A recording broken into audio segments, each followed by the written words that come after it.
My husband's secretary moved into our guest room to help with paperwork, then demanded I serve her breakfast in bed. My husband laughed. She outranks you now. I smiled, served the meal and waited. The moment I heard Grant's keys jingling at the front door that Friday evening, I knew something had shifted. Not because of any dramatic premonition, but because of the way he cleared his throat 3 times before even crossing the threshold. His nervous tell that I'd learned to recognize after 12 years of marriage. Aaron. His voice carried that particular tone he used when he'd already made a decision and was preparing to present it as inevitable. We need to talk. Before we continue, I want to thank you for joining me in sharing these stories that matter. If you believe that quiet strength and behind-the-scenes competence deserve recognition, please consider subscribing. It's free and helps us reach more women who need to hear this. Now let's see how this breakfast tray becomes the most powerful weapon of all. I was folding laundry on the living room couch, matching his work shirts with the methodical precision that had become second nature. The same routine we'd fallen into since we both started at Meridian Foods. Him as a floor manager overseeing production schedules, me handling the endless stream of customer orders and returns at the front desk. We weren't the power couple we'd once imagined ourselves becoming, but we were steady, reliable. Or so I'd believed. Lisa needs a place to stay, he announced, settling into his recliner without looking directly at me. Her lease is up and the commute from her current place is killing her. She's been staying late almost every night this week and I can see how exhausted she is. The admiration in his voice when he said her name made my hands pause mid-fold. His secretary for the past 8 months. 26 years old, auburn hair always perfectly styled, and possessing that effortless confidence that made everyone in the office gravitate toward her desk. She's incredibly organized, Grant continued, his enthusiasm building. Yesterday she restructured my entire filing system without being asked. Found 3 supplier contracts that were about to expire. Saved us from potential delays. The woman's sharp as a tack. I resumed folding, keeping my expression neutral. Where exactly would she stay? The guest room. He said it casually as if we were discussing dinner plans. Just temporarily until she finds something closer to work. Maybe a month, 2 at most. The guest room. The space that still held my mother's handmade quilts, the cedar chest she'd given us as a wedding gift, and the collection of family photographs spanning 3 generations. It wasn't just a room, it was sacred territory filled with memories and heirlooms that connected me to something larger than our increasingly routine existence. Don't you think we should have discussed this first? I kept my voice measured, but something cold was beginning to form in my chest. Grant finally met my eyes and I saw a flicker of irritation cross his features. It's not permanent, Aaron. The woman needs help and we have the space. I thought you'd be more understanding. Understanding. The word hung between us like an accusation. In Grant's world, being understanding meant agreeing without question, supporting his decisions even when they directly affected my life and home. That weekend, as I watched Lisa move her belongings into our guest room, I tried to convince myself this was temporary. She arrived Saturday morning with 3 suitcases, a laptop bag, and an apologetic smile that seemed genuine enough. I really appreciate this, Aaron, she said, standing in the doorway of what had been my private sanctuary. Grant told me you were okay with it, but I wanted to thank you personally. Of course, I replied, though the words felt foreign in my mouth. Make yourself comfortable. She immediately began rearranging furniture, moving my mother's rocking chair to make room for a small desk she'd brought. Watching her transform the space with casual efficiency, I felt something fundamental shifting beneath my feet. Sunday evening, as I prepared dinner, I asked Grant if Lisa would be joining us. The question seemed innocent enough. We'd always been the type of couple who included house guests in our meals. His laughter caught me off guard. Not a gentle chuckle but a sharp, almost mocking sound. Maybe ask her nicely, he said, not looking up from his phone. She's kind of above your pay grade now. The words hit me like a physical blow. Above my pay grade. As if I were some entry-level employee seeking audience with corporate royalty. The casual cruelty of it, the way he elevated her while diminishing me in my own home, created a wound I hadn't expected. I stood there holding a wooden spoon, marinara sauce dripping onto the kitchen floor, processing the reality that my husband had just ranked me beneath his secretary in the hierarchy of our own household. Excuse me. I managed. Grant glanced up, apparently surprised by my tone. What? I just meant she's got a lot of responsibility at work. Important projects. She might be too busy for family dinner. But we both knew that wasn't what he'd meant. The damage was done and something inside me crystallized into cold determination. That night, lying in bed beside Grant as he scrolled through work emails, I made a decision. If Lisa was going to be treated like royalty in my home, then I would serve her accordingly. But service, I was beginning to understand, could take many forms. The next morning, I woke before dawn and began preparing the most beautiful breakfast I could create. Scrambled eggs with fresh chives from our garden, perfectly golden buttered toast, sliced strawberries arranged in a delicate fan, and coffee brewed in our French press. I arranged everything on my grandmother's best china. The set with tiny blue flowers that had survived the Depression and 3 generations of careful handling. Standing outside the guest room door with the tray, I took a steadying breath. This was where it would begin, though I couldn't yet see where it would end. I knocked gently. Lisa? I've brought you breakfast. She opened the door wearing silk pajamas that probably cost more than my weekly grocery budget, her hair somehow perfect despite having just woken up. Her eyes widened as she took in the elaborate tray. Oh wow, you didn't have to. Time to start your day, I interrupted with a smile that felt strange on my face. Grant says you outrank me now, so I'll serve accordingly.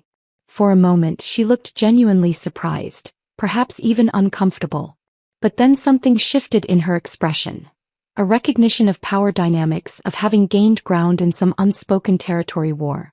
She smirked, and in that expression, I saw everything I needed to know about who Lisa really was beneath the professional charm and apologetic gratitude. That's very thoughtful, she said, accepting the tray with newfound confidence. I do have a big day ahead. As she closed the door, I remained in the hallway for several long moments. My grandmother's tray now in the hands of a stranger who'd invaded my sanctuary and accepted my husband's casual dismissal of my worth with obvious satisfaction. But as I walked back to the kitchen, something else was growing alongside the hurt and anger. A plan was forming, though I couldn't yet articulate its shape. I only knew that breakfast was just the beginning, and Lisa had no idea what kind of service she was really going to receive. Grant found me washing dishes, humming softly to myself. That was nice of you, he said, pouring his own coffee into a regular mug. See? I told you she'd fit right in. I smiled and continued washing, my movements steady and purposeful. Oh yes, I agreed. I have a feeling this arrangement is going to work out perfectly. He kissed my cheek and headed off to shower, completely missing the edge in my voice. But then Grant had been missing a lot of things lately. The breakfast tray sat empty outside Lisa's door an hour later, every crumb consumed. Tomorrow I decided I would serve her again.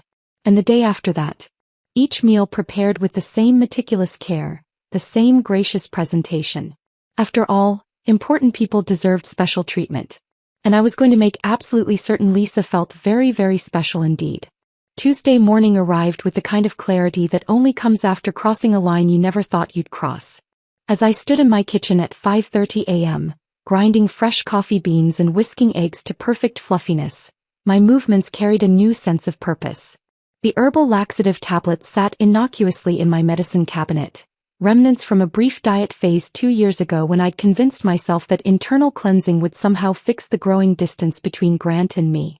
Now, as I crushed half a tablet into powder with the back of a spoon, I told myself this was just evening the playing field.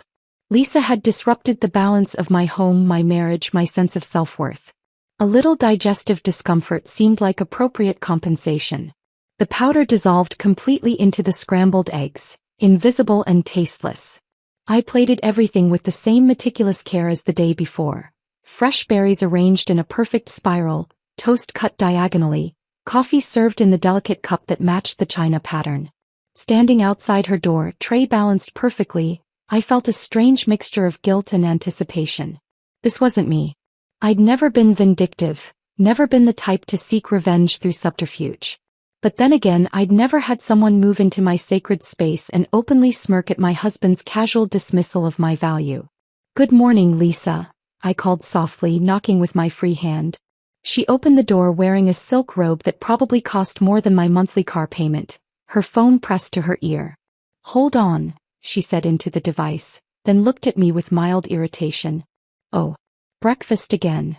I thought you might need your strength today, I said, maintaining my pleasant smile. Grant mentioned you have that important client presentation. Her expression softened slightly at the mention of work. Right. Yes, that's today. She took the tray without really looking at it, already turning back toward her phone conversation. Thanks, Erin. The dismissal stung, but I'd expected it. As I walked back downstairs, I heard her resume her conversation. Sorry about that. Just the housekeeper bringing breakfast. Housekeeper. The word followed me into the kitchen where I began preparing Grant's much simpler meal. Toast and coffee in our everyday dishes. When he appeared 20 minutes later, tie askew and rushing as usual, I handed him his travel mug without comment. You're quiet this morning, he observed, pecking my cheek absently. Just thinking about the day ahead. I smoothed his tie, a gesture so automatic it required no conscious thought. Drive carefully. An hour later, Lisa emerged from the guest room looking slightly pale but perfectly put together in a navy business suit that highlighted her figure. She'd eaten every bite of breakfast, I noticed as I collected the empty tray. Feeling all right? I asked with genuine-sounding concern. Fine, she replied curtly, checking her reflection in the hallway mirror. Though I might be coming down with something. My stomach feels a bit unsettled. Oh no, I murmured sympathetically. There's been something going around the office. Would you like me to make you some ginger tea for later? She waved me off, already heading toward the door. I'll be fine. Important day today. But by 10 a.m. my phone was ringing. Erin. Grant's voice carried a note of frustrated confusion. Lisa called in sick. Says she's having stomach issues. Can you cover her desk for a few hours? Just answer phones and reschedule a couple of appointments. Of course, I replied, already reaching for my car keys. I hope she feels better soon. Walking into the office and settling behind Lisa's desk felt surreal. Her workspace was immaculate, color-coded files, expensive pens arranged in perfect lines, a small succulent plant that probably cost more than most people spent on groceries. Everything designed to project competence and sophistication. The phone rang constantly. Clients needing quotes, suppliers confirming deliveries, employees with scheduling questions.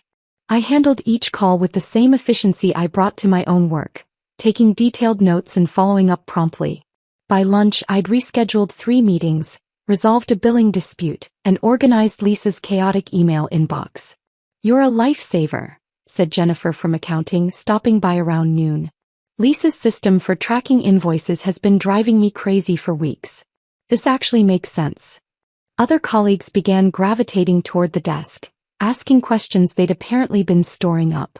I answered what I could, made notes about what needed Lisa's attention, and gradually began to understand just how many small fires had been smoldering while she focused on more glamorous projects. Honestly, Erin, whispered Tom from shipping during a brief lull, you should be the one sitting here permanently. You actually know how the company works. The compliment warmed me in a way I hadn't experienced in years. At my usual station I was invisible, reliable but unremarkable. Here behind Lisa's desk, people actually saw me as competent, valuable, necessary. When I arrived home that evening, I found Lisa curled on the living room couch, still in her business suit but looking decidedly worse for wear. Her perfectly styled hair was disheveled, and her usual confident posture had crumpled into something more vulnerable. How are you feeling? I asked, settling into the chair across from her. Terrible, she admitted, pressing a hand to her stomach. This came out of nowhere. I've never had stomach problems before. Sometimes stress can manifest physically, I offered gently. New living situation, demanding job, all that responsibility Grant's been giving you. She looked at me sharply as if trying to determine whether there was hidden meaning in my words. Grant says you covered for me today. Just answered phones and rescheduled a few things. Nothing too complicated. He seemed pleased. Her tone carried a note of irritation that she tried to disguise as gratitude. Thank you. That night, preparing Wednesday's breakfast, I added another half tablet to her eggs. Not out of malice, I told myself, but out of curiosity. How long would it take for the pattern to become clear? How would Grant react when his perfect secretary proved unreliable? By Thursday, Lisa had missed 2 full days of work. Grant was growing visibly frustrated, making frequent trips to her room to check on her condition and offer various remedies. I watched these interactions with fascination, noting how quickly his admiration transformed into annoyance when inconvenienced. "She needs to see a doctor," he announced Thursday evening, pacing the kitchen while I prepared dinner. "This is affecting important projects." "Poor thing," I murmured, stirring the pasta sauce. "Maybe it's something she picked up before moving in. These things can take time to work through your system." Friday morning, Lisa appeared in the kitchen looking genuinely miserable.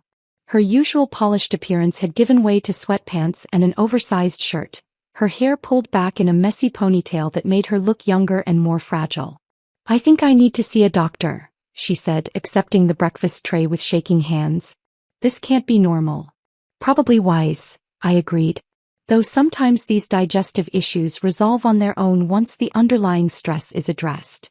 She gave me another sharp look, but I was already turning away to tend to the coffee maker. As she carried her tray upstairs, I noticed she moved more slowly, her usual confident stride replaced by careful, measured steps. Standing at the kitchen window, watching Grant's frustrated gestures as he talked on his phone in the driveway, probably explaining Lisa's continued absence to increasingly impatient colleagues, I felt something I hadn't experienced in years. Control. For the first time since Lisa had smirked at me in the guest room doorway, I was the one shaping events rather than simply enduring them. The breakfast tray, innocent and beautiful as ever, had become my weapon of choice. And the best part was that no one suspected the quiet, reliable wife in the kitchen of anything more subversive than excessive hospitality. Tomorrow I decided I would bring Lisa breakfast in bed again. After all, she needed her strength. The following Monday I arrived at the office to find chaos brewing behind the carefully maintained corporate facade. Lisa had returned to work after her extended sick leave, but the accumulated damage from her absences was becoming impossible to ignore. "Where's the Morrison Industries file?" I heard Jim from procurement asking anyone within earshot. Lisa was supposed to have it ready for the quarterly review. I glanced toward Lisa's desk where she sat looking pale and overwhelmed, frantically shuffling through papers with shaking hands. The confident woman who'd smirked at me just 2 weeks ago had been replaced by someone fragile and desperate, jumping at every phone ring and email notification. "I put it somewhere safe," she was saying into her headset, voice strained. I'll find it and call you back." But I knew she wouldn't find it because I'd seen her filing system during my days covering her desk. Important documents mixed with coffee shop receipts, client contracts buried under promotional materials for office supplies. Her organization was all surface-level aesthetics with no functional foundation. By Tuesday, the cracks had widened into full breaks. Lisa sent the Harrison Company's confidential pricing structure to their direct competitor by mistake, mixing up email addresses in her distracted state. The phone call from our sales director echoed across the entire floor. "How does something like this happen?" Michael's voice carried through the thin office walls. "This is basic professional competence we're talking about." I watched Grant's face flush red as he took the call in his office, Lisa standing beside his desk with tears threatening to spill. Through the glass partition I could see him gesturing frantically, his mouth moving in what were clearly apologies and damage control promises. When the call ended, Grant's voice rose loud enough for half the office to hear. "Lisa, this can't happen again. I've been covering for you, but this is beyond what I can fix." She burst from his office, brushing past my desk without acknowledgement, her perfect composure finally cracking completely. I continued typing my reports, documenting every detail of the supply chain inefficiencies I'd been observing for months. That evening, their confrontation in our driveway was impossible to ignore. I stood at the kitchen window, ostensibly washing dishes while watching Grant pace back and forth, his arms waving in frustrated gestures. "I put my reputation on the line for you," his voice carried clearly through the evening air. "Do you understand what kind of position this puts me in?" Lisa's response was too quiet to hear, but her body language spoke volumes. Shoulders hunched, head down, the posture of someone who knew they were drowning. 20 minutes later, Grant stormed into the house, his face a mask of barely controlled anger. "She's under a lot of stress," he announced to no one in particular, heading straight for the refrigerator and pulling out a beer.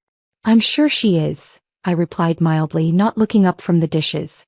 "You don't understand the pressure she's under. New living situation, demanding job, everyone watching her every move." The irony wasn't lost on me. Everyone watching her every move, except the person who should have been paying the closest attention to her actual work quality.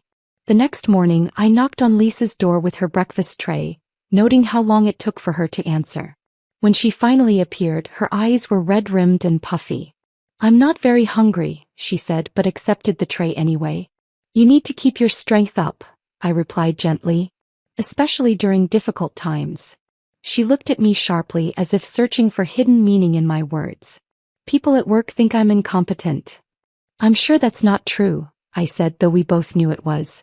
"Sometimes when we're not feeling well, everything seems harder than it should be." That afternoon, while Lisa was at another doctor's appointment trying to determine the cause of her persistent stomach issues, I submitted my workflow efficiency proposal to our department supervisor. 3 pages of detailed suggestions born from 12 years of watching processes break down and inefficiencies compound. The proposal outlined simple solutions for common problems: automated backup systems for critical files, standardized email protocols for client communications, and a streamlined approval process that would prevent important documents from getting lost in bureaucratic shuffle.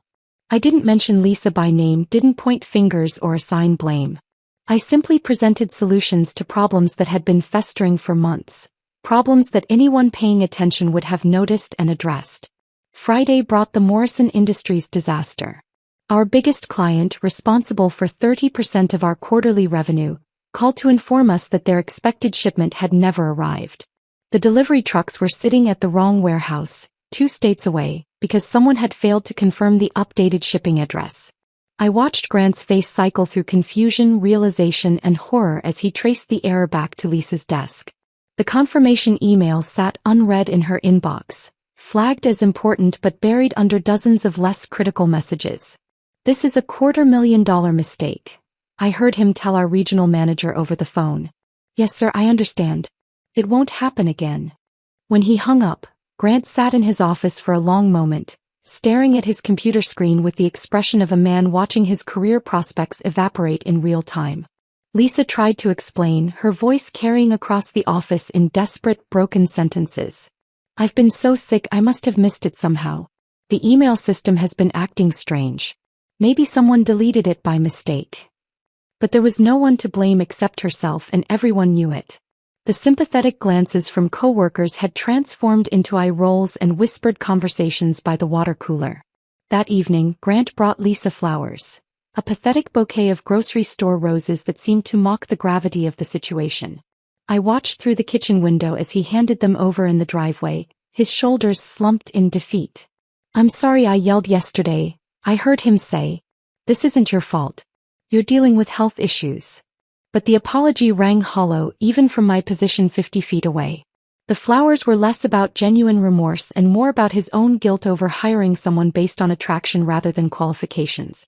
When he came inside, I was sitting at the kitchen table with my laptop, working on a follow-up memo to my efficiency proposal. "She's going through a difficult time," Grant said, settling heavily into the chair across from me. I looked up from my screen and really studied his face. The stress lines that had deepened over the past 2 weeks, the way his eyes avoided mine, the defensive set of his jaw. "You're right," I said quietly. "I'm not a manager. I don't have to make the hard decisions or take responsibility when things go wrong. I just keep things running smoothly, day after day, year after year." The words hung in the air between us, loaded with implications he wasn't quite ready to acknowledge. Grant opened his mouth as if to respond, then seemed to think better of it. Later that night, as I prepared Lisa's breakfast for Monday morning, I reflected on how quickly facades could crumble when the foundation beneath them proved faulty. Lisa's charm and polish had been enough to secure her position, but couldn't sustain her performance when subjected to real pressure. I measured the herbal supplement with scientific precision, no longer pretending this was anything other than deliberate strategy. The breakfast tray had become my instrument of revelation, exposing truths that had been hidden beneath surface appearances. Tomorrow would bring new challenges, new opportunities for Lisa to demonstrate exactly who she was when stripped of Grant's protection and her own carefully constructed image. And I would be there, reliable as always, documenting every failure with the quiet satisfaction of someone who had finally found her purpose. Tuesday morning arrived with the kind of electric tension that precedes either triumph or disaster. Hartwell Industries was scheduled for their annual facility tour at 10 a.m. The account that represented our largest contract renewal, worth more than any other client relationship in our company's history. I arrived at the office 15 minutes early as was my habit, and immediately sensed something was wrong. Grant was pacing near Lisa's desk, his usually perfect hair disheveled and his tie crooked in a way that signaled barely controlled panic. "Where are the presentation folders?" he was asking Lisa, who sat staring at her computer screen with the blank expression of someone watching their world collapse in real time. "I thought they were in the conference room," she replied weakly, her voice barely above a whisper. "What conference room? I asked you to prepare everything last week. The welcome packets, the facility maps, the safety briefing materials. Where are they?" Lisa's face had gone ashen. I put it on my calendar, but then I was so sick last week and I thought maybe Jennifer from marketing was handling the materials." Grant's jaw clenched so tightly I could see the muscle jumping beneath his skin. "Jennifer handles promotional materials, not client presentations. This was your responsibility." From my desk 20 feet away, I could see the complete breakdown of their carefully maintained professional relationship. Grant was no longer the protective mentor and Lisa was no longer the competent protégé. They were just two people facing a career-ending disaster with no solutions in sight. "They'll be here in 45 minutes, Grant said, his voice dropping to a deadly calm that was somehow more terrifying than shouting. "What exactly am I supposed to tell them?" I glanced at the clock. 9:15 a.m. In my desk drawer, I had a complete backup file system I'd maintained for years. Copies of all major client documents, updated facility maps, emergency contact lists, and presentation templates that could be customized within minutes. It was the kind of redundant organization that came from 12 years of watching important things fall through bureaucratic cracks. Rising from my desk, I approached their crisis with the calm demeanor of someone who had been preparing for this moment without realizing it. "Grant," I said quietly, "I might be able to help." Both of them turned toward me with expressions of desperate hope. "I have backup copies of the standard presentation materials in my files," I continued. "If you give me 20 minutes and access to the conference room, I can have everything ready." "You have backup copies?" Lisa asked, her voice tinged with confusion and something that might have been betrayal. "I keep copies of important client documents," I explained simply, "in case of emergencies." What I didn't say was that I'd been maintaining this shadow filing system precisely because I'd observed how frequently things went missing, how often critical information disappeared into the chaos of other people's organizational failures. Grant looked at me as if seeing me clearly for the first time in years. "Can you really pull this together?" "Give me 15 minutes, I said, already heading toward the supply room.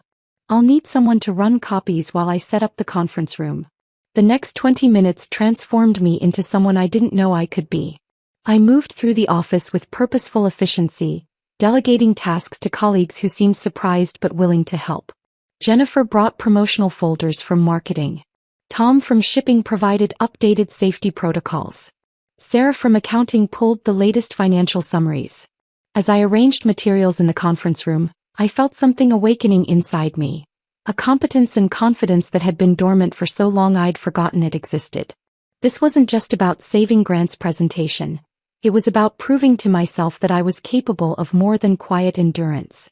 "These look professional," Jennifer commented, helping me arrange the welcome packets. "Did you design these layouts?"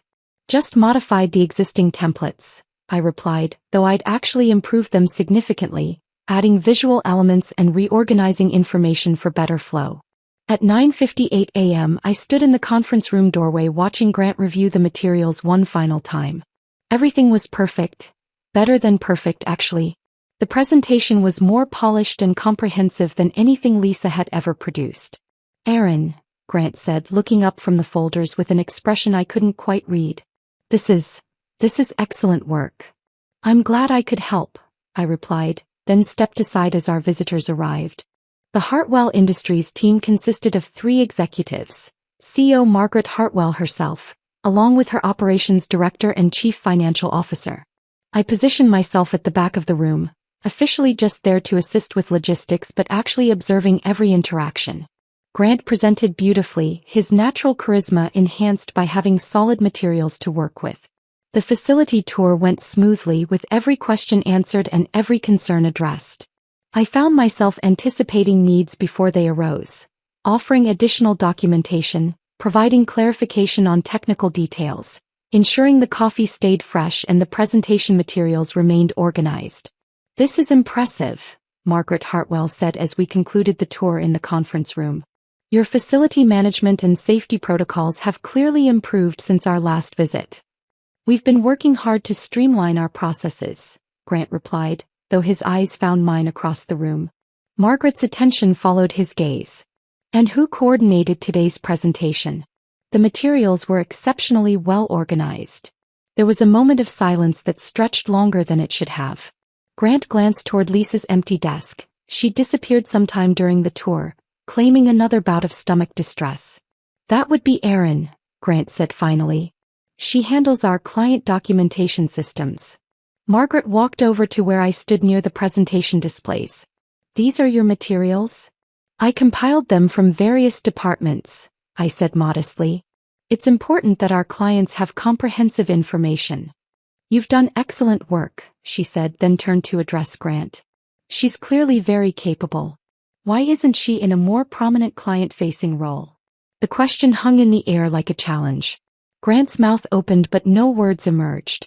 Behind Margaret, her colleagues were nodding in agreement, clearly impressed by the organization and attention to detail they'd experienced. "Erin prefers to work behind the scenes," Grant finally managed. Margaret looked at me with raised eyebrows. "Is that true?" I felt the weight of the moment, the opportunity to either maintain my invisible status or step into something larger. "I enjoy making sure things run smoothly," I said carefully, "whether that's behind the scenes or more directly with clients." "Well," Margaret said with a smile, "if you ever decide you want to expand your role, you should consider client relations. You have exactly the kind of competence and attention to detail we value in our vendor partnerships." After the clients left, the office buzzed with energy from the successful meeting. Colleagues who had barely noticed me for years stopped by my desk to offer congratulations and ask questions about the presentation materials. "That was incredible," Sarah from accounting said. "I had no idea you were keeping track of all that information." "Someone has to," I replied with a smile that felt more genuine than any expression I'd worn in months. Grant approached my desk as the office began to empty for lunch, his expression complex and unreadable. "Thank you," he said simply. "You're welcome," I replied, not looking up from my computer. "I mean it, Erin. You saved my career today." Now I did look up, meeting his eyes directly. "I saved the account. Your career is your own responsibility." The drive home was silent, Grant's hands gripping the steering wheel so tightly his knuckles had gone white. I stared out the passenger window, watching familiar scenery pass by while processing the morning's revelations about my own capabilities. We were no longer the same people who had driven to work that morning. The balance of our relationship, professional and personal, had shifted in ways neither of us was quite ready to acknowledge. But sitting in our quiet car, I knew that Margaret Hartwell's question would echo in both our minds. Why wasn't I in a more prominent role? And more importantly, what was I going to do about it?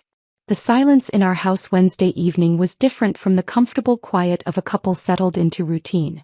This was the brittle silence of things breaking apart, of foundations crumbling beneath carefully maintained facades.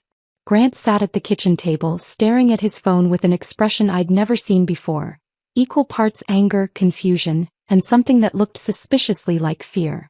Lisa hadn't shown up for work, hadn't called, hadn't responded to his increasingly frantic texts. "Maybe she's really sick," I offered, setting a cup of coffee beside his elbow. "That stomach bug has been persistent." He looked up at me with hollow eyes. "She's not sick, Erin. She's falling apart." The admission hung between us, raw and honest in a way that felt almost foreign coming from him. For weeks he'd defended Lisa's every failure, made excuses for her mounting incompetence, blamed external factors for her professional disasters. Now, confronted with her complete absence, he seemed to be processing the reality he'd been avoiding. Thursday brought a call from HR that changed everything. I was updating inventory records when my desk phone rang. "Mrs. Patterson? This is Diana Morrison from Human Resources. Could you come to my office when you have a moment?" I'd like to discuss some workplace concerns that have been brought to our attention. The walk to HR felt surreal. In 12 years at Meridian Foods, I'd never been called to human resources for anything more serious than updating my emergency contact information. Diana Morrison was a sharp-eyed woman in her 50s who had a reputation for handling delicate situations with surgical precision. "Please sit down," she said, gesturing to the chair across from her immaculate desk. "I want to discuss some allegations that have been made regarding workplace dynamics in your department." My heart rate accelerated, but I kept my expression calm. "What kind of allegations?" "Lisa Reynolds has filed a formal complaint claiming workplace harassment and sabotage. She believes coworkers have been deliberately undermining her work, hiding files, and creating a hostile environment that's affecting her health and performance." I nodded slowly, processing this information. "That sounds concerning.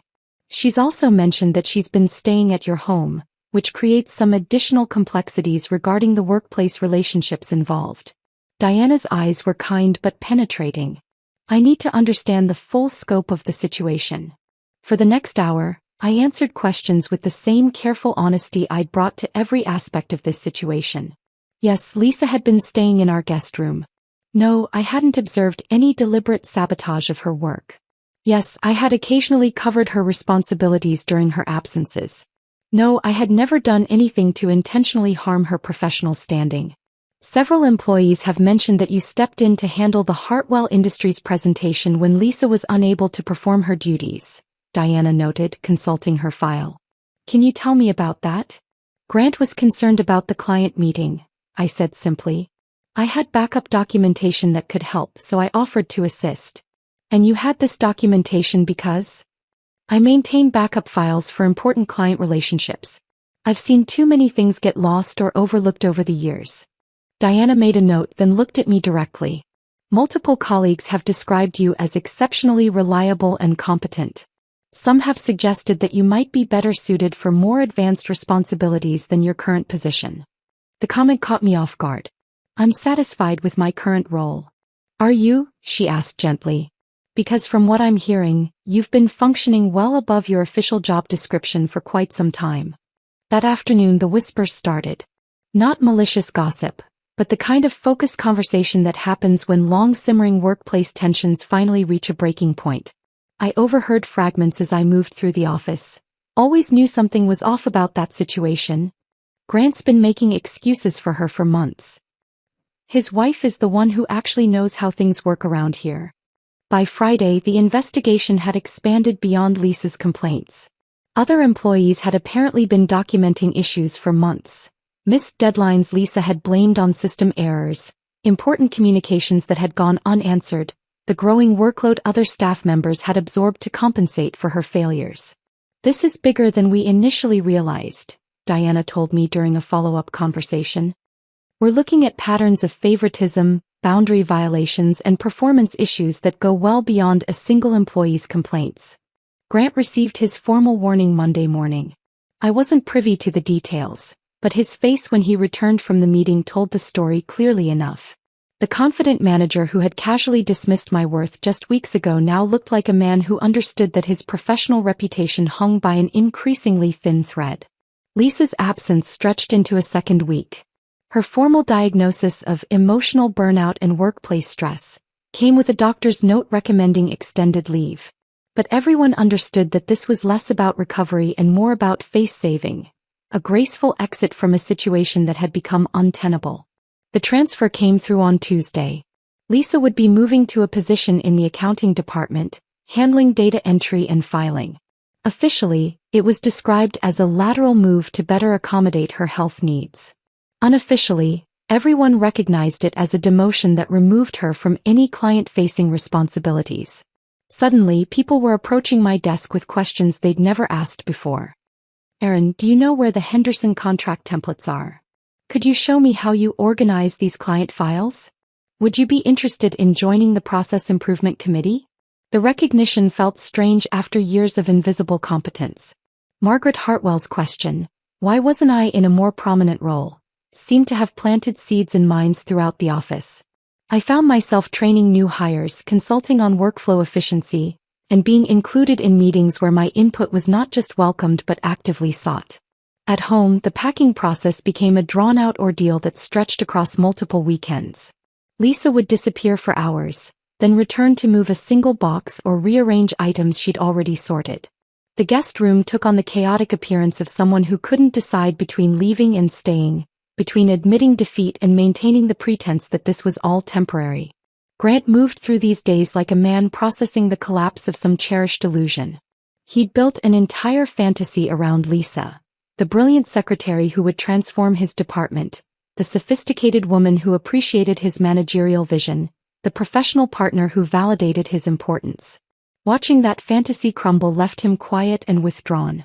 "I didn't expect all this to happen," he said one evening, finding me in the laundry room where I was folding clothes with the same methodical precision I'd maintained throughout this entire ordeal. I looked at him, really looked, taking in the stress lines that had deepened around his eyes, the way his shoulders sagged with the weight of consequences he'd never anticipated. "Neither did I," I replied, continuing to fold. "Especially not the part where my breakfast tray made more of a difference than anything you ever said." The words emerged with quiet satisfaction mixed with genuine sadness. I'd been proven right, but the victory felt hollow when measured against what our marriage had become. We were two people who had shared 12 years and a mortgage, now staring at each other across a chasm that neither of us knew how to bridge. Grant opened his mouth as if to respond, then seemed to think better of it.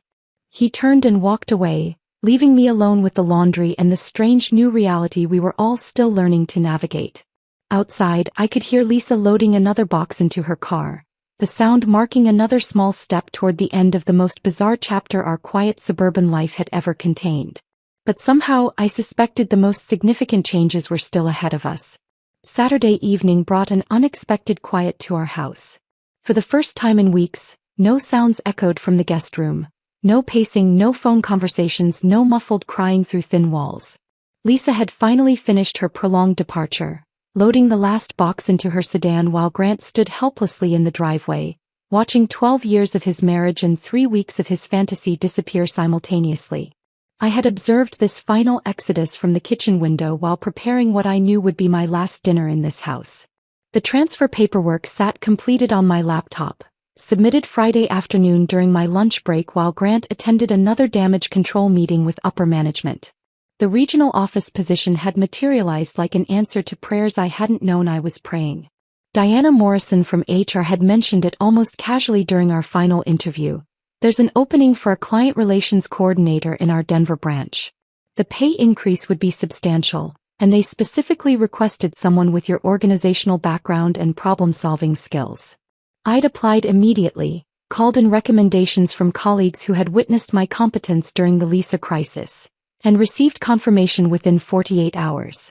Sometimes when you finally demonstrate your worth, opportunities appear that had been invisible before. That night, Grant and I moved around each other like strangers sharing temporary space. He attempted normal conversation over dinner, questions about my day, comments about the weather, but the words felt hollow, like actors performing a play whose plot they'd forgotten. "It's quiet without her here," he said finally, pushing food around his plate without eating.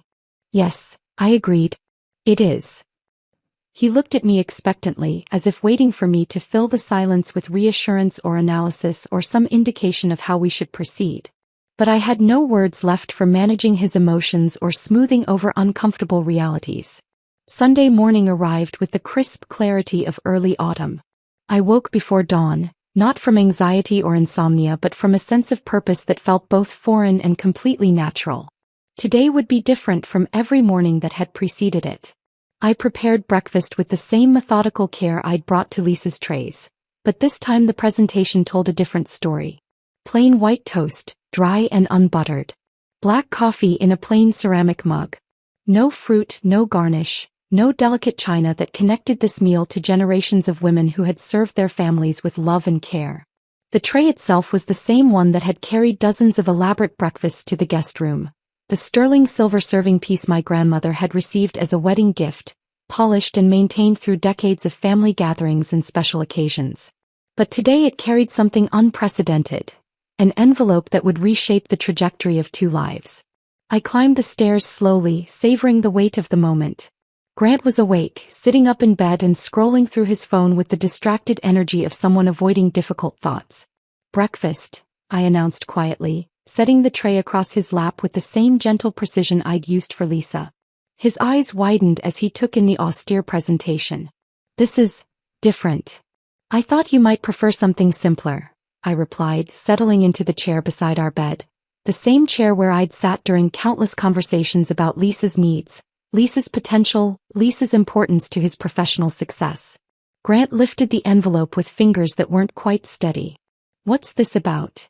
"Read it," I said simply. I watched his face as he processed the transfer letter, the acceptance of a position 3 states away, the formal notification that I would be starting my new role in 2 weeks. His expression cycled through confusion, disbelief, and finally a panic that seemed to surprise him with its intensity. "Aaron, you can't be serious about this." His voice carried the same tone he'd used when trying to convince upper management that Lisa's failures weren't indicative of deeper problems. "We can work this out. Lisa's gone now. Things can go back to normal." The word, normal, hung between us like an accusation. Normal.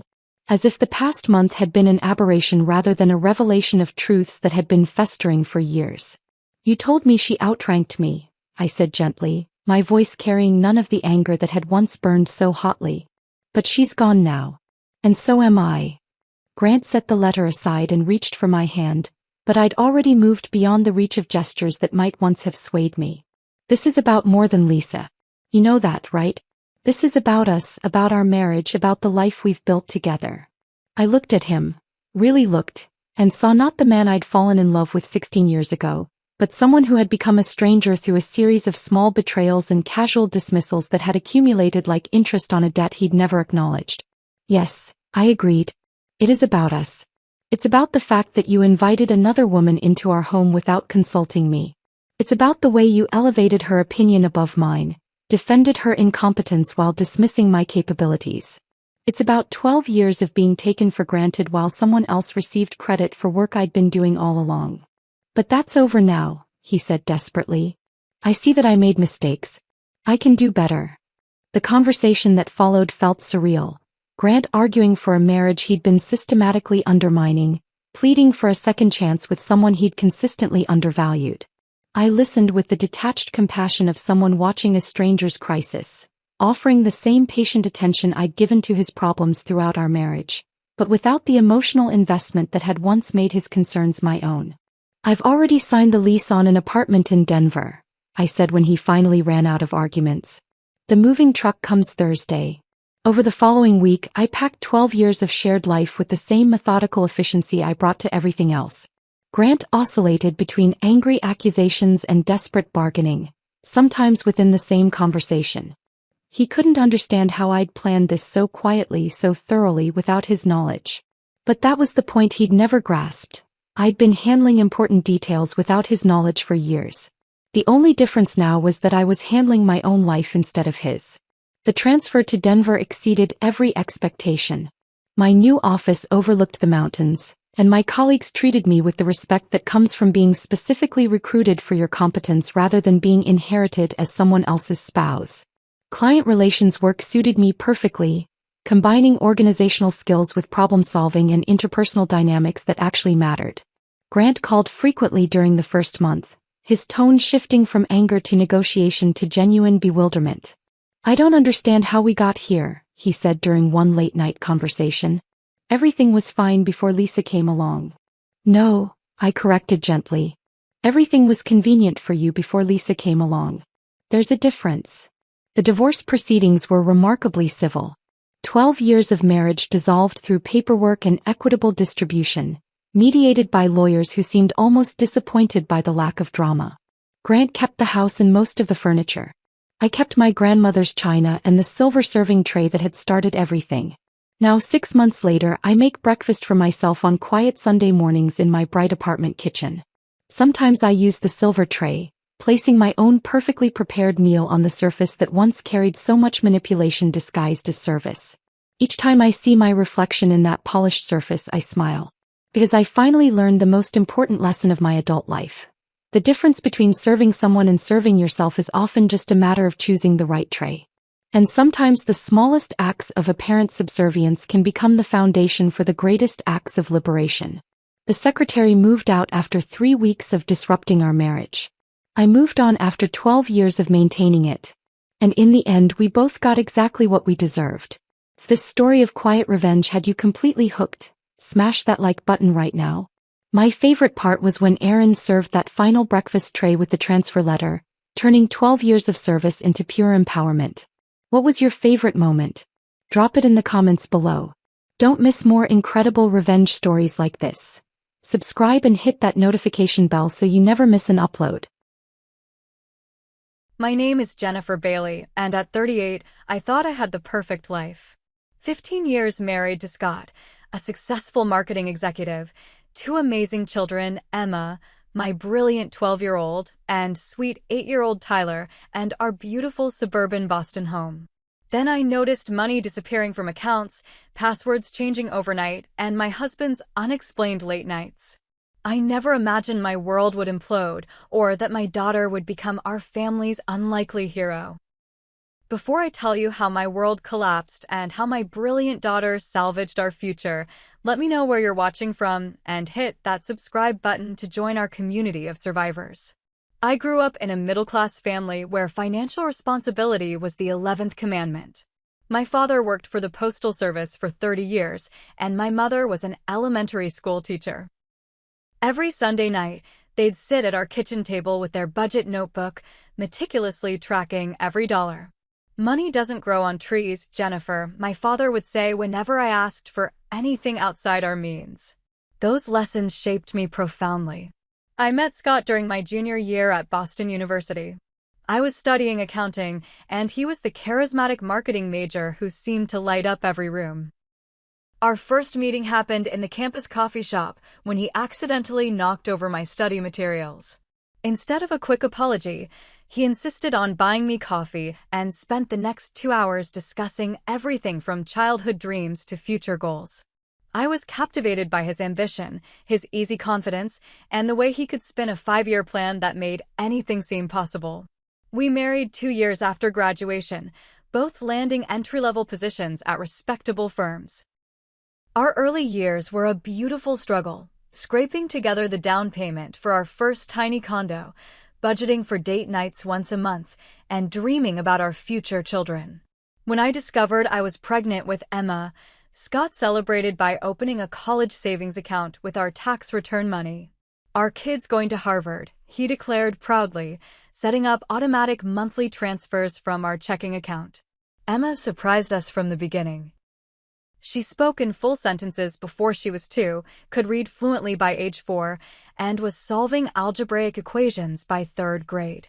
Her teachers regularly called us in for conferences, not because of problems, but to discuss enrichment opportunities for her extraordinary aptitude. I still remember the pride in Scott's eyes during Emma's first spelling bee victory. He framed her certificate and hung it in his office. Tyler came along 4 years after Emma. Our creative, sensitive little boy with his father's dimples and my auburn hair.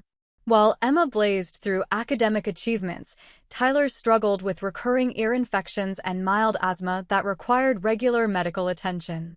Scott never complained about the medical bills, saying, "That's why we work hard, Jen, to take care of our family." As the years passed, our careers advanced. I became a senior accountant at a mid-sized firm specializing in small business finance, while Scott climbed the corporate ladder at MarketEdge Consulting. With each promotion came longer hours and more business trips, but also financial security.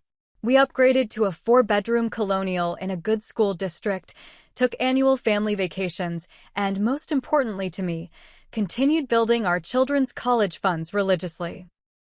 "This is non-negotiable," I insisted whenever budget discussions arose. "Their education is our legacy."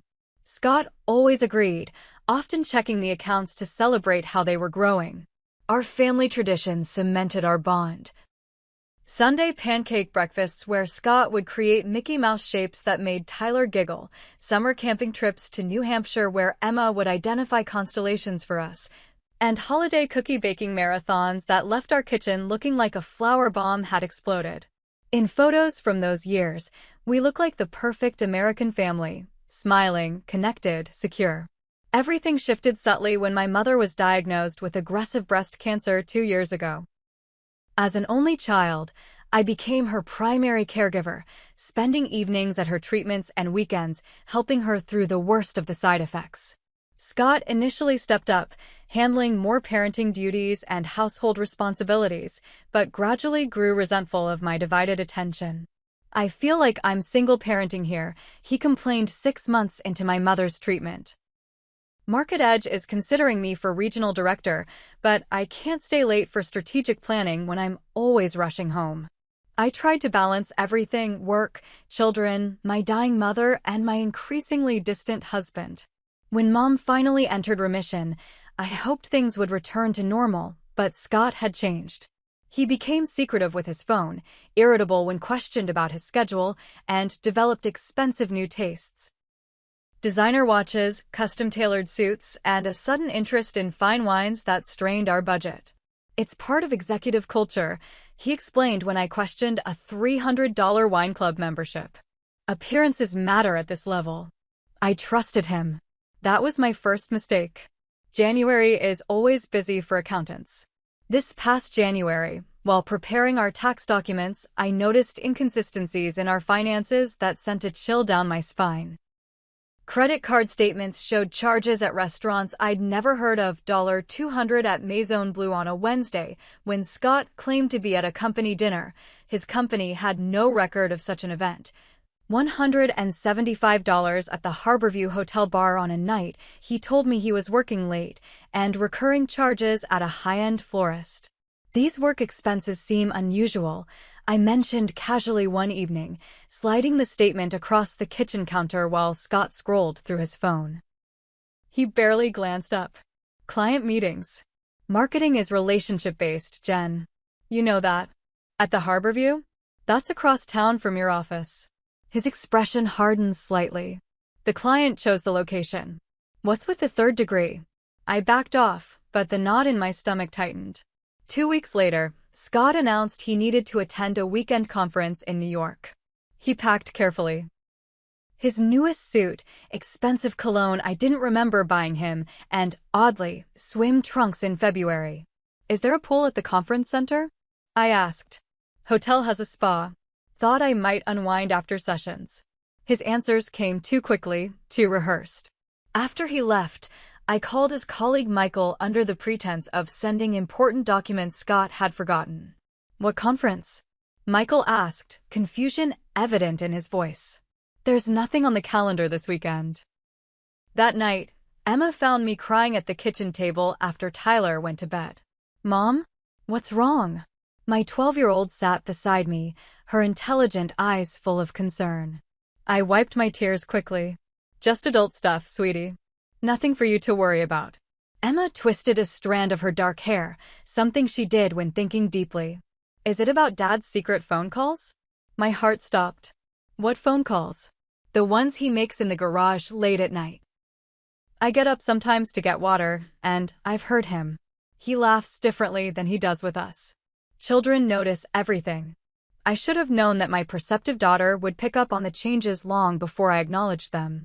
The next day, while cleaning our home office, I found a receipt for a diamond bracelet tucked into Scott's desk drawer. $3, $200 from a jewelry store downtown, purchased just before Christmas. I'd received bath products and a kitchen gadget for Christmas.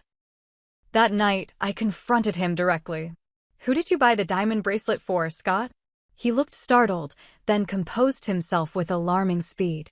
"It was supposed to be a surprise for your birthday next month. Thanks for ruining it." He stormed out, slamming the door. I wanted to believe him. I nearly did. But my birthday is in October, not March. Sleep became elusive. I'd lie awake analyzing every conversation, every unexplained absence, every financial discrepancy. My work performance suffered as I made uncharacteristic errors on client accounts. My supervisor noticed, suggesting I take some personal days to sort out whatever's distracting you. Meanwhile, Scott implemented new financial arrangements. He removed me as an authorized user from 2 credit cards, claiming the company needed them exclusively for client entertainment. He suggested separating some of our accounts for tax efficiency purposes. A phrase that made no sense to me as an accountant, but sounded legitimate enough that I questioned my own expertise. "I think Scott's having an affair," I finally admitted to my best friend Lisa over coffee. Speaking the words aloud made me feel simultaneously liberated and humiliated. Lisa squeezed my hand. "Have you considered hiring someone to find out for sure?" My cousin used a private investigator during her divorce. It wasn't cheap, but it gave her certainty. "I can't afford that right now," I admitted. "Scott's controlling more of our finances lately. I'd have to explain the withdrawal." "Then you need to do your own investigating," Lisa said firmly. "Because this uncertainty is destroying you." She was right. I was losing weight, losing sleep, losing confidence. That evening, I made a decision to uncover the truth, whatever it might be. I just never expected my daughter would be the one to help me find it. March arrived with unseasonably cold rain and the quarterly statements for our children's college funds. For 15 minutes, I stared at the numbers, unable to comprehend what I was seeing. Emma's account, which should have contained nearly $90,000 accumulated since her birth, showed a balance of just over $15,000. Tyler's account remained untouched at $42,000. My hands trembled as I reviewed the transaction history. 3 large withdrawals had been made over the past 4 months, each just under the amount that would trigger a notification. When Scott returned from work, I confronted him immediately, statements in hand. "What happened to Emma's college fund?" I demanded, my voice shaking. Scott glanced at the papers, his expression shifting from surprise to practiced concern. "The market's been volatile. I moved some assets to a different investment vehicle for better returns." He took out his phone.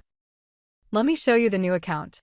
After several minutes of searching through his phone and making calls that went unanswered, he promised to straighten it out with the financial advisor the next day. I pretended to accept his explanation while fury and fear battled within me. That night, after Scott fell asleep, I tried accessing his email on our shared laptop, but the password had been changed. In frustration, I slammed the laptop shut. "Mom?" Emma stood in the doorway of the home office, clutching her calculus textbook. "I can help you get in." "What?" "No, sweetie. You're trying to find out where my college money went, aren't you?" Her voice held no accusation, only a matter-of-factness that broke my heart. "I can recover Dad's passwords. I learned about digital security in coding club." I should have sent her back to bed, shielded her from adult problems. Instead, desperation won. "How would you do that?" Emma explained about password recovery techniques and how many people use variations of the same password across accounts. Within 20 minutes, she had accessed Scott's personal email using clues from his social media accounts and information she knew about him. "Try Natalie Rome 2023, she suggested after several attempts. The account opened, revealing thousands of emails, including a folder labeled Personal that contained hundreds of exchanges with someone named Natalie Carter. "I'll go to bed now," Emma said quietly, understanding that what came next wasn't for her eyes. She hugged me tightly before leaving. "Remember, Mom, whatever it is, we'll figure it out together." Alone with Scott's email, I discovered the devastating truth of my marriage. Scott and Natalie had been involved for over a year. She was a client who became much more. The emails detailed weekend getaways, including the fake New York conference, plans for their future, and most sickening of all, discussions about finances. "Used E's college $$ for condo down payment. Will replace before Jay notices. My daughter's educational future, sacrificed for a down payment on a love nest for his mistress." I read email after email, each one worse than the last. Scott complained about me to her, how I was always tired, too focused on the children, not understanding of his needs. Natalie responded with sympathy and suggestions for how he could divert more funds for their life together. By dawn, I had read enough to understand the full scope of the betrayal. Scott had systematically drained our resources to establish a parallel life with Natalie. The condo, purchased 3 months ago in a downtown high-rise, was just the beginning. He had opened separate accounts, created a timeline for leaving after the holidays, and even researched ways to minimize child support obligations. When Emma found me still at the computer the next morning, my eyes swollen from crying, she didn't ask questions. She simply sat beside me and leaned her head against my shoulder. "I failed you," I whispered, gesturing to the evidence of her stolen college fund. "No, Mom," she replied with conviction beyond her years. "He failed us. But we're smart enough to fix this." In that moment, my brilliant, compassionate daughter became my partner in navigating the nightmare ahead. I should have been her protector, but somehow, she had become mine. April brought tax season's peak and a new level of Scott's deception. I received a notification that a wire transfer had emptied our joint savings account, $27, for $100 gone without discussion or warning. When called at work, Scott claimed it was a temporary transfer to secure an investment opportunity that would benefit the whole family. He promised to explain everything that evening. Instead, he texted later claiming an emergency client dinner, arriving home after midnight. The pattern continued for days: avoidance, vague explanations, late nights. Our savings remained gone. Panic overwhelmed me as I reviewed upcoming expenses. Mortgage due in 10 days, Tyler's asthma specialist appointment, property taxes for the second quarter. My individual account held enough for perhaps 2 months of basic expenses if I was extremely careful. "We need a strategy," Emma announced one afternoon while Scott was at work. She had created a spreadsheet on her laptop.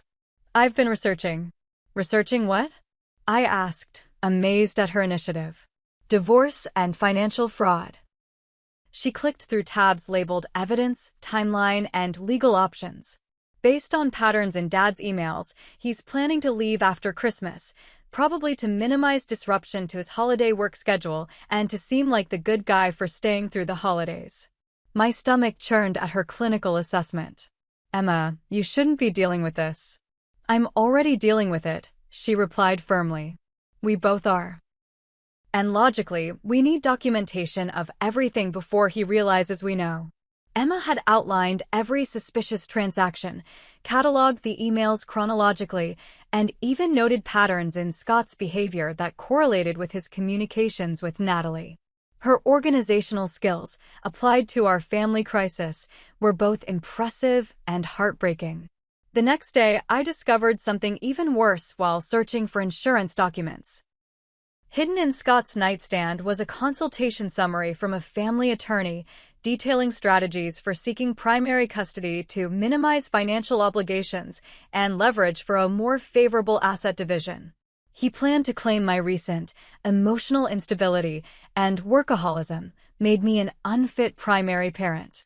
The man I had loved for 15 years was not just leaving me, he was planning to take my children and devastate me financially in the process. With Emma's encouragement, I made an appointment with a divorce attorney, Barbara Winters, bringing Emma's meticulously organized evidence. Barbara's eyes widened as she reviewed the materials. "Your daughter compiled all this?" she asked incredulously. "She's exceptional," I replied, managing a small flicker of pride amid the chaos. "You have enough here to establish a pattern of financial infidelity," Barbara explained. "However, Scott has clearly been planning this for some time and has likely hidden assets we don't yet know about. People this calculating often have contingency plans." She advised me to gather more concrete evidence before filing bank statements, property records, investment accounts, anything to create a complete financial picture before Scott could obscure it further. Meanwhile, home life deteriorated rapidly. Scott became openly hostile when questioned about money, gaslighting me about agreed-upon expenses. We never discussed Tyler's summer camp deposit. He snapped when I mentioned the approaching deadline. "You make these decisions unilaterally and expect me to pay." We had, in fact, discussed it months ago, even marking it on the family calendar. Emma witnessed his denial, her expression hardening as she observed his manipulation tactics firsthand. Later that night, she approached me in the laundry room, speaking quietly. "Dad's deleted a bunch of emails, but I set up a forward on his account before he changed the password again. Everything new is going to a secure address I created." Emma, I hesitated, uncertain about the legality or ethics of what she'd done. Necessary, she finished firmly. He's lying to all of us. He told Tyler yesterday that we might not be able to afford his asthma camp this summer because of your spending. My blood boiled at Scott using our son's health condition as a weapon. That night, I discovered Scott had opened a new credit card in my name, with statements going to a P.O. box I knew nothing about. The card had a $12,000 balance for purchases I never made. When confronted, Scott became threatening. "Back off, Jennifer," he warned, his voice lower and more menacing than I'd ever heard. "You're becoming paranoid, and it's not a good look for you. Maybe you should see someone about your anxiety." I retreated, not out of submission but strategy. Emma was right. We needed irrefutable evidence before making any moves. That night, she introduced her most audacious idea yet. "We need to record him admitting what he did with my college fund," she said, showing me a voice recording app on her phone. New Hampshire is a two-party consent state for recordings, but if we're careful about how we ask, we can get him to incriminate himself without breaking any laws. My 12-year-old daughter was thinking like a legal strategist. I felt equal parts pride and sorrow that circumstances had forced this premature maturity upon her. "How would we do that?" I asked. Emma's eyes gleamed with determination. "I have a plan." "Financial fraud has specific legal definitions," Emma explained, pointing to printouts spread across her bedroom floor. We had converted her closet into our war room, keeping all evidence and planning materials hidden from Scott and Tyler. What Dad did with my college fund meets those criteria, especially since he never intended to replace it. For 2 weeks, Emma had been conducting research worthy of a law student.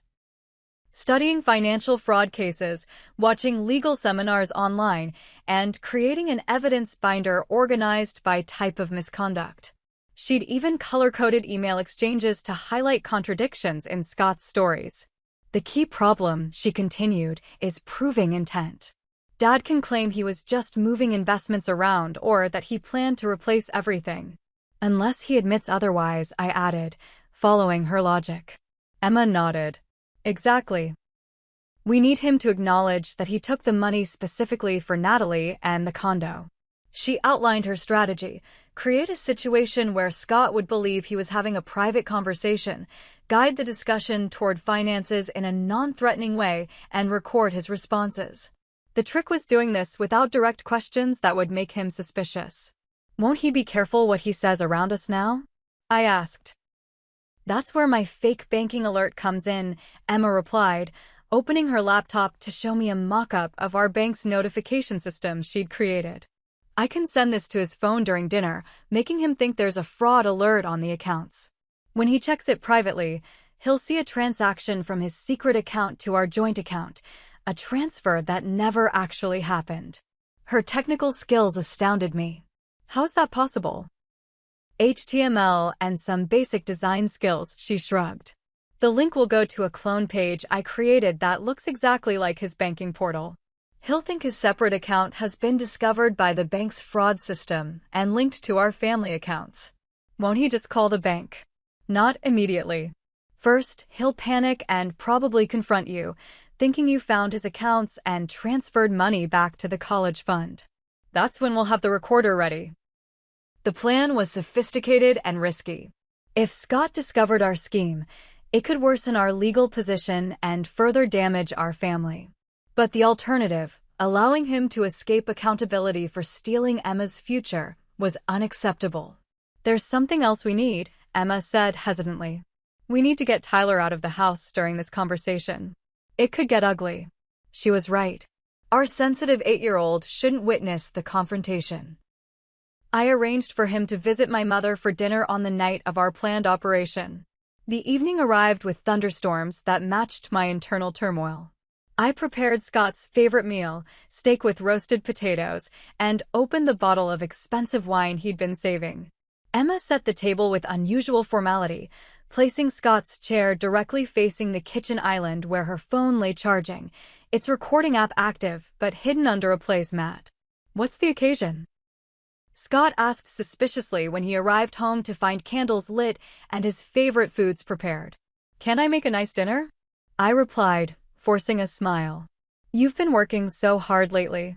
His posture relaxed slightly, though wariness remained in his eyes. We ate with strained conversation about work and weather, waiting for the precise moment in Emma's carefully orchestrated plan. At 7:45 p.m. exactly, Emma excused herself to get water. While at the refrigerator, she triggered the fake alert to Scott's phone from her hidden tablet. His phone buzzed.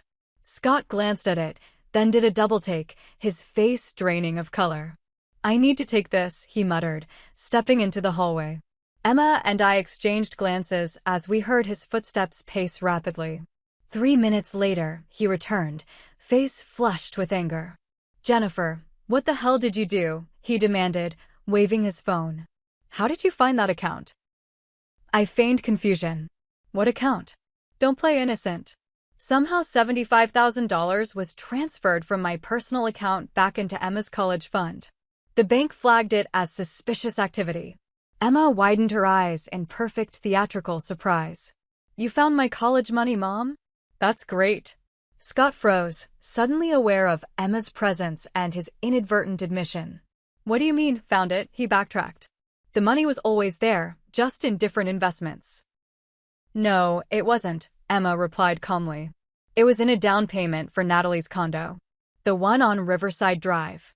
The blood drained from Scott's face as he realized his daughter knew everything. His gaze darted between us, calculating his next move. I can explain, he began, his voice taking on the smooth, persuasive tone he used with clients. Sometimes adults need to make complicated financial decisions. Did you steal my college fund for your girlfriend? Emma interrupted, her directness slicing through his attempt at manipulation. The question hung in the air like the moment before lightning strikes. Scott's expression darkened. This is ridiculous. I'm not discussing this with a child, he snapped. You already admitted it, I interjected. The money was in your personal account a minute ago. The one you never told me about. The one you used for the condo down payment. Scott's composure cracked. Fine. Yes, I moved some money around. It was temporary. I have investment opportunities that would have doubled Emma's college fund by next year. Like the condo for you and Natalie. Emma pressed. The one you've been furnishing with the credit card you opened in Mom's name? Scott slammed his hand on the table. You've been spying on me? Going through my private communications. You stole my future, Emma replied, her voice trembling slightly, but her gaze unwavering. You took money, Mom, and you promised was for my education and used it to cheat on our family. Something in Scott broke. Perhaps it was hearing his actions characterized so accurately by his child, or perhaps he simply tired of the deception. You don't understand the pressure I've been under, he said, his voice dropping. Your mother checked out of our marriage when your grandmother got sick. I needed someone who appreciated me, who understood my ambitions. So you stole from your daughter? I asked quietly. It wasn't stealing. I was going to replace it. Natalie and I have a business venture plan that would have made enough to repay everything and more. What business venture? Emma asked. Scott hesitated, then sighed. We're opening a boutique marketing consultancy. The condo will double as our office until we get established. Using my college fund as startup capital, Emma concluded. Without asking. Without even telling Mom. I'm the financial head of this household, Scott retorted, his entitlement resurfacing. I make the decisions about investments. Not anymore, I said, reaching under the placemat to stop the recording. Not in this family. Scott's eyes widened as he realized what we'd done. You recorded this? That's illegal. Actually, Emma interjected, we didn't ask any direct questions that would make this an illegal interrogation. You volunteered all the information about the money and Natalie. I researched New Hampshire recording laws very carefully. For the first time, Scott seemed to truly see his daughter, not as his child, but as a formidable opponent who had outmaneuvered him. The recognition in his eyes shifted from anger to something like fear. We'll be filing for divorce, I stated calmly. And we'll be requesting full financial restitution for Emma's college fund, plus damages. Scott's response was a desperate attempt at regaining control. No judge will take the word of a child and some amateur recording over mine. I have connections, Jennifer. I have resources you don't even know about. Emma smiled slightly. We have evidence of wire transfers, email exchanges with timestamps, credit card statements, and property records. We have documentation of every lie you've told for the past year. She pulled out a USB drive from her pocket. And now we have your confession. In that moment, my 12-year-old daughter stood taller than her father ever had. The morning after our recorded dinner confrontation, Scott tried a different approach: charm and reconciliation. Jenny, we can work through this, he pleaded over breakfast, using the nickname from our dating years. Couples go through rough patches. We can get counseling. Emma, preparing her lunch at the counter, snorted audibly. This isn't a rough patch, Scott, I replied. This is systematic financial abuse and infidelity. His expression hardened. You'll regret this. I've been the primary breadwinner for years. No judge will grant you what you're asking. Actually, I countered, sliding a folder across the table. Barbara Winters disagrees. The divorce papers inside represented my first act of true independence in years. Scott's face contorted with rage as he scanned the documents outlining my requests. Full custody, child support, alimony, and complete restoration of the children's college funds with interest. You'll never get this, he snarled, throwing the papers down. I'll fight you on every point. We have the recording, Emma reminded him, zipping her lunchbox. And all your emails with Natalie about getting rid of dead weight. That's what you called Mom and Tyler, by the way. Scott paled. You had no right to steal my future, Emma interrupted calmly. The judge will hear everything. He stormed out, slamming the door hard enough to rattle the windows. Within hours, his attorney contacted Barbara with a counterproposal that ignored most of our requests. The battle had begun. What Scott hadn't anticipated was Emma's meticulous preparation. When his attorney claimed Scott had merely relocated funds temporarily for better returns, we produced emails where he explicitly told Natalie the money was permanently diverted and Jen will never know where it went. When he claimed financial hardship would prevent adequate child support, we revealed records of his secret accounts and recent luxury purchases. When he suggested joint custody was in the children's best interest, we presented messages where he complained about babysitting my own kids and discussed leaving Tyler's asthma medication management entirely to Jennifer. Throughout April and May, Scott's desperation grew. He attempted to withdraw funds from accounts he still controlled, only to discover I had secured court orders freezing most of our assets. He tried manipulating Tyler by buying expensive gifts and promising a room with a gaming setup at his new place. He even showed up at my mother's house, attempting to convince her I was unstable and turning the children against him. Nothing worked. The evidence was too comprehensive, too damning. The most satisfying moment came in late May when Scott's mistress Natalie appeared at our front door, her designer handbag clutched tightly against her chest. We need to talk, she announced when I answered. About Scott. I considered slamming the door in her face, but curiosity won out. Why? Because he's been lying to us both, she replied, genuine distress in her expression. Over tea at our kitchen table, the same table where Scott had confessed his betrayal, Natalie revealed that he had portrayed himself as significantly wealthier than he was, claiming family money and substantial investments beyond his salary. He told me the condo was just the beginning, she explained, twisting her watch nervously. He promised a vacation home in Vermont next year and said we'd start our agency with a 7-figure investment fund.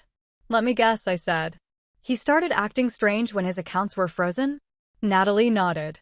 He became angry, controlling. When I questioned him about the business startup capital, he said I needed to contribute more, that his assets were temporarily tied up in his divorce. She had discovered the truth when she overheard Scott arguing with his attorney about hiding assets and that damn recording. Further investigation revealed our court filings and the full extent of his deception. I'm not staying with a man who steals from his children, she stated firmly. And I wanted you to know I had no idea where the money for the condo came from. He told me it was his investment portfolio. Her visit provided additional evidence of Scott's character and intentions that proved valuable in court. 2 weeks later, Natalie sold the condo, using most of the proceeds to repay Emma's college fund directly, an act of restitution that spoke to her own moral compass once the truth was revealed. By June, Scott's position had deteriorated further. His company placed him on administrative leave after discovering he had charged personal expenses to company accounts, including gifts for Natalie coded as client appreciation. His professional reputation, once sterling, was now tarnished by questions about his ethics and judgment. The court proceedings culminated in July with a settlement negotiation that Barbara described as unusually favorable for a wronged spouse. Scott, facing both legal and professional consequences, finally surrendered.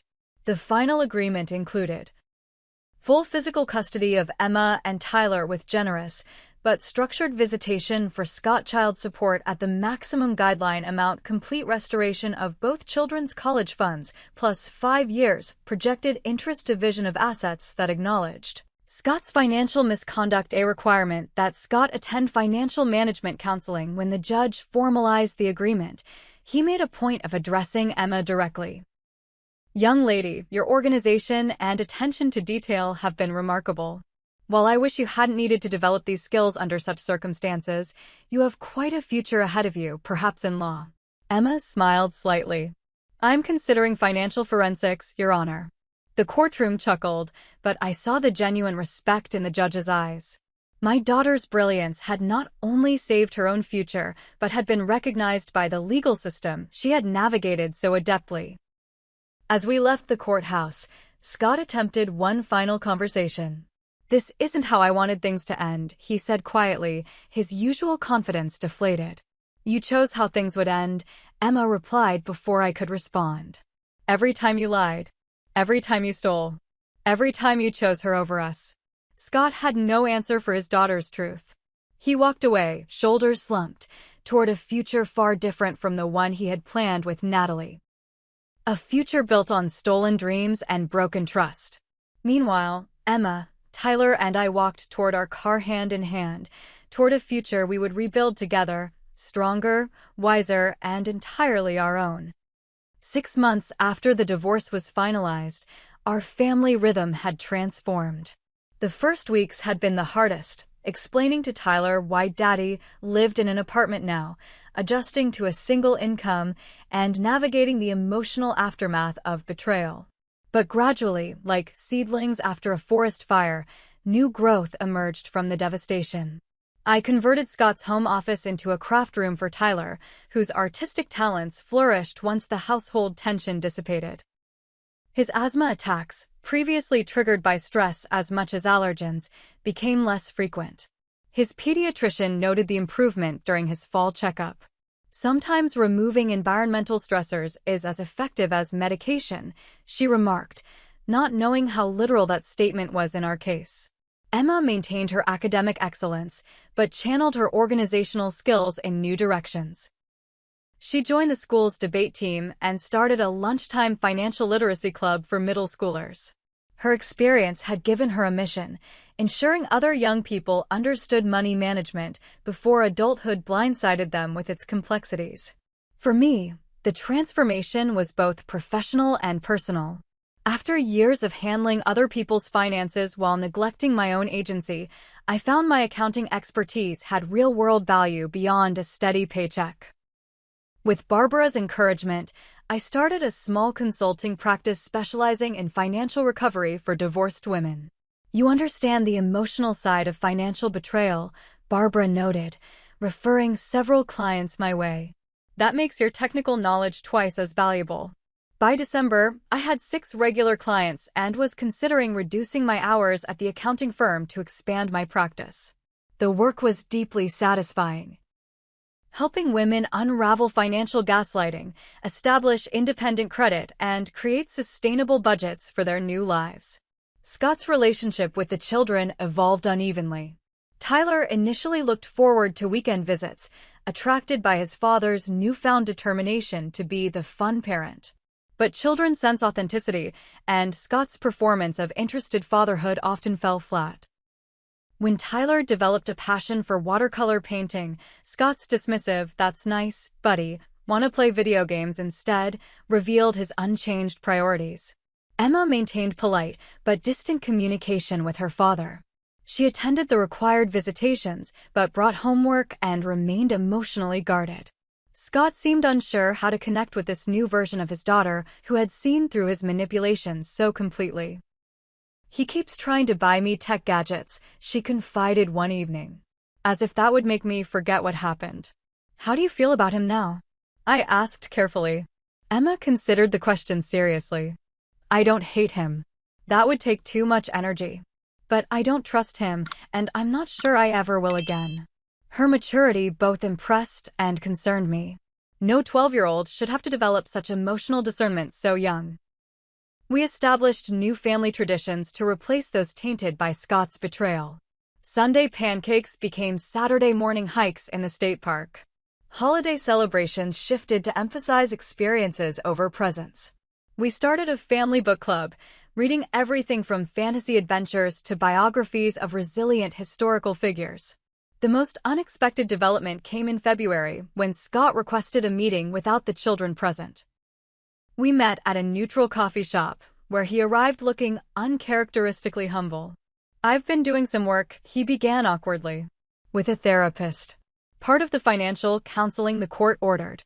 I nodded but offered no encouragement. Experience had taught me to wait for actions rather than trust words. "I've been diagnosed with narcissistic personality traits," he continued. "Not the full disorder, but enough to explain some of my behavior.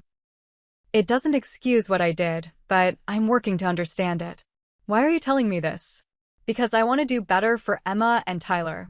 And because he hesitated, seeming genuinely uncomfortable, "I owe you an apology. A real one. What I did was inexcusable." The apology surprised me more than the diagnosis. In 15 years of marriage, Scott had never taken genuine responsibility for hurting anyone. His contrition might have been court-ordered, but something in his expression suggested authentic remorse. "Thank you for saying that," I replied carefully. "But rebuilding trust will take time and consistent behavior." "I know," he acknowledged. "I'm prepared for that." True to his word, Scott became more reliable with visitations, child support payments, and respecting boundaries over the following months. He attended Tyler's first art show at the community center and sat through Emma's 3-hour debate tournament without checking his phone once. Small steps, but noticeable ones. As for my personal life, I began to rediscover parts of myself that had been submerged during my marriage. I joined a hiking group, took a ceramics class, and reconnected with college friends I'd lost touch with during the years Scott subtly isolated me. One of those friends, Daniel, a landscape architect and fellow hiking enthusiast, gradually became something more than a friend. Our first official date prompted an unexpected reaction from Emma. "You look nice," she observed as I prepared to leave. "The blue brings out your eyes." "Thank you, sweetie. Are you sure you're okay with this?" "I can cancel if you're uncomfortable." Emma shook her head. "Mom, you deserve to be happy. Just..." She hesitated. "What is it?" "Just don't ignore red flags this time, okay? Trust your instincts." I hugged her tightly, this child who had somehow become wise beyond her years. "I promise." "And Emma? Thank you for saving us when I couldn't see what was happening." She shrugged with the self-consciousness of early adolescence. We saved each other. That evening, as Daniel and I enjoyed dinner at a modest local restaurant, nothing fancy, just authentic food and conversation, I found myself laughing genuinely for the first time in years. Not because Daniel was particularly hilarious, but because I felt unburdened, authentic, free to be myself without calculation or fear. The journey from betrayal to rebuilding had changed me fundamentally. I'd learned to value financial independence above luxury, to trust my instincts above smooth explanations, and most importantly, to see my children as individuals with their own wisdom and strength, not just dependents requiring protection. Emma, my brilliant justice seeker, continued channeling her experiences into advocacy, recently proposing a school assembly about financial literacy for teenagers. Tyler, my sensitive artist, created a series of paintings he titled Our New Family, featuring bright colors and uplifted faces. My mother's health remains stable, her remission a reminder that some battles can be decisively won. The final piece of our healing came unexpectedly through Scott's parents, who had remained distant during the divorce proceedings. They arranged to visit the children, expressing shame over their son's behavior and a desire to maintain their grandparental relationship.